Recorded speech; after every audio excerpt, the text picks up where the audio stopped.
Hello అన్నా, వస్తున్నానే. గిడ దారిలే ఉన్నా, బస్ 2 నిమిషాలలో వస్తున్నా.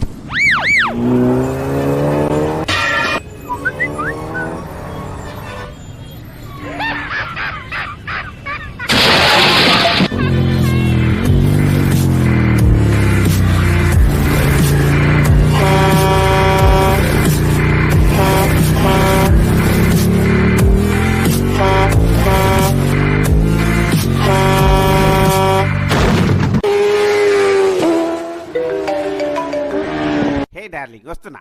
నువ్వు నేను కాఫీకి వెళ్దామా? ఓకేనా? Hello hello